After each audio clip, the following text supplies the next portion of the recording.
حضرت علی نے اتنا عرصہ گزارا خلفائے ثلاثہ کے ساتھ. اب شیعہ بیانیہ کیا ہے کہ جی حضرت علی تقیہ کرتے رہے، یعنی خود منصوص من اللہ تھے، اللہ کی طرف سے امام تھے. جب اللہ کی طرف سے امام تھے تو ان کو کیوں خلافت دے دی، لڑائی کیوں نہیں کی؟ حضرت امیر معاویہ رضی اللہ عنہ سے کر لی ہے نا، ٹھیک ہے، لیکن پہلے 3 سے کیوں نہیں کی؟ اگر منصوص من اللہ تھے تو کرتے مطلب اللہ نے مقرر کر دیا تھا نا. جیسے ایک نبی کی اپائنمنٹ ہوتی ہے تو اب نبی تو تقیہ کر کے نہیں بیٹھ جاتا. تو اگر اللہ نے انہیں نبی کے بعد مقرر کیا تھا، اللہ نے مقرر کیا تھا، اللہ کے رسول نے مقرر کیا تھا، تو پھر وہ کھڑے کیوں نہیں ہوئے؟ کیوں جانے دیا اس؟ اور صرف جانے نہیں دیا، حضرت عمر کو اپنی بیٹی دے دی. اچھا، جو کردار سامنے نظر آتا ہے 3 خلفاء کے زمانے میں حضرت علی کا، ٹھیک ہے، تو وہ اس پہ تبصرہ کرتے ہیں، کہتے ہیں کہ جی اگر تو حضرت علی منصوص من اللہ تھے تو اس کا مطلب یہ ہے کہ وہ 3 خلفاء کے ساتھ پھر چاپلوسی کرتے رہے.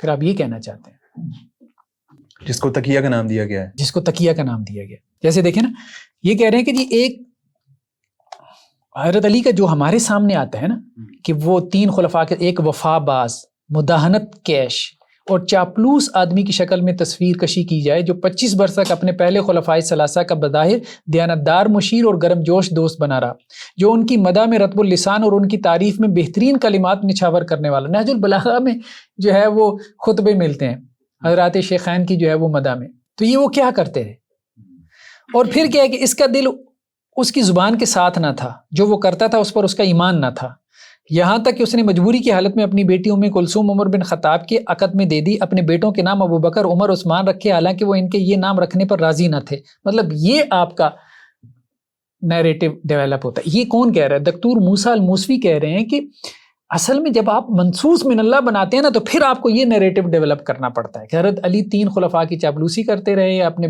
بچوں کے نام ان کے نام پہ رکھتے رہے، اپنی بیٹیاں ان کو عقد نکاح میں دیتے رہے، اور ان کی تعریف میں مدح و ثنائی کرتے رہے کہ جی موقع ملے تو میں قبضہ کر رہا ہوں. پھر تو یہ کریکٹر سامنے آتا ہے. سیدھی بات ہے کہ وہ خود بھی اپنے آپ کو منصوص نہیں سمجھ رہے تھے. وہ یہ کہہ رہے تھے کہ جی لوگوں کا اختیار ہے، لوگوں نے ہمیں بنانا چاہیے تھا لیکن لوگوں نے ہمیں نہیں بنایا، ٹھیک ہے. اور یہ بات ہمیں مطلب ملتی ہے. جیسے دیکھیں نا، خلفائے راشدین کے متعلق حضرت علی کے اقوال ہیں. اللہ حضرت عمر آزمائش سے کس طرح سرخرو نکلے، انہوں نے ٹیڑھا پن نکالا اور بیماری کا علاج کیا، فتنہ کو ماند کیا، سنت قائم کی. اس حالت میں گئے کہ دامن صاف، عیب اور مطلب نایاب تھا، خیر حاصل کی، شر سے بالا تر رہے، اللہ کی کامل اطاعت کی اور کما حقو تقوی اختیار کیا. اب آپ رحلت فرما گئے تو لوگ چوراہے پر کھڑے ہیں، نہ واقف کو راہ سجائی نہیں دیتی اور واقف یقین سے بہرہ مند نہیں ہوتا. حضرت عمر کی تعریف کر رہے ہیں، ان کے جانے کے بعد بھی جو ہے وہ کر رہے ہیں.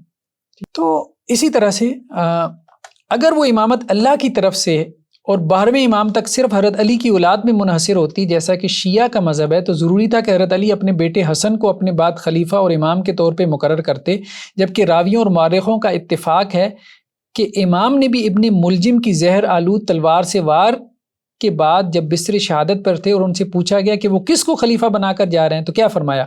میں تمہیں ویسی بلا تعین خلیفہ چھوڑ کر جا رہا ہوں جیسے رسولم چھوڑ کے گئے تھے. یعنی صرف حضرت علی کا معاملہ نہیں ہے. حضرت علی کے بعد اگر نس جو ہے وہ حضرت حسن کے لیے تھی تو حضرت علی نے ان کی خلافت کی تعیین کیوں نہ کی؟ یعنی وہاں پہ تو پھر وہ تقیہ نہ کرتے. اگر پہلے تقیہ کر رہے تھے چلے تو پہلے اب تو تقیہ کی ضرورت نہیں تھی. اب تو وہ خود خلیفہ تھے تو اپنے بیٹے کو خلافت دینی تھی، ٹھیک ہے، امامت ان کو دینی تھی. لیکن کیا کہا کہ میں بلا تعین چھوڑی جا رہا ہوں، اور یہ سب مورخین نے نقل کیا. اگر یہ کام منسوس ہوتا تو حضرت علی رضی اللہ تعالیٰ عنہ کبھی بھی اس بات سے پیچھے نہ رہتے کہ اپنے بیٹے کو خلیفہ منتخب کر کے جاتے. تو اب انہوں نے منتخب نہیں کیا. پھر حضرت حسن کو خلافت مل گئی، تو اگر یہ اللہ کی طرف سے تھی تو انہوں نے حضرت امیر معاویہ سے صلح کر کے ان کے حوالے کیوں کر دی؟ کہنے کا مقصد یہ ہے کہ نہ تو حضرت علی کا عمل بتا رہا ہے کہ وہ منسوس ہے، نہ حضرت حسن کا عمل بتا رہا ہے کہ وہ منسوس ہے، نہ حضرت حسین کا عمل یہ بتا رہا ہے کہ وہ منسوس ہے. یہ ساری فکر منسوس ہونے کی یہ پیدا ہوئی ہے 34 صدی ہجری میں جا کے. صحیح. دیکھیں نا، یہ کہہ رہے ہیں کہ تم خود سوچو کہ اگر خلافت منصب الہی ہوتا تو کیا حضرت امام حسن خون ریزی روکنے کے لیے اس حق سے دستبردار ہو سکتے تھے؟ یعنی وہ کہتے ہیں نا جی خون ریزی روکنے کے لیے، تو حضرت علی کیوں نہیں دستبردار ہوئی؟ جنگ جمل اور صفین میں خون ریزی نہیں ہوئی، ٹھیک ہے. اور پھر کہتے ہیں کہ حضرت ابوبکر سے اس لیے نہیں کیا کہ جی وہاں خون ریزی ہونی تھی، اور حضرت حسین کے ہاں جو ہے وہ خون ریزی ہو گئی. مطلب ایک عجیب سا ہے نا، کچھ سمجھ ہی نہیں آ رہی کہ ایک ہی دعویٰ مختلف جگہ پہ کانٹراڈکٹ کر رہا ہے.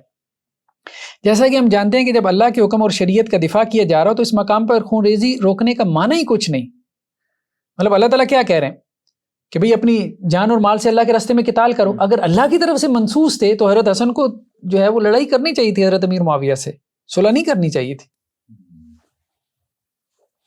بلکہ اس وجہ سے بعض شیعہ جو ہے وہ حضرت حسن کی امامت کے منکر بھی ہوئی ہیں کہ انہوں نے صلح کر لی. ہاں، اسی وجہ سے وہ ہم آگے چل کے دیکھیں گے.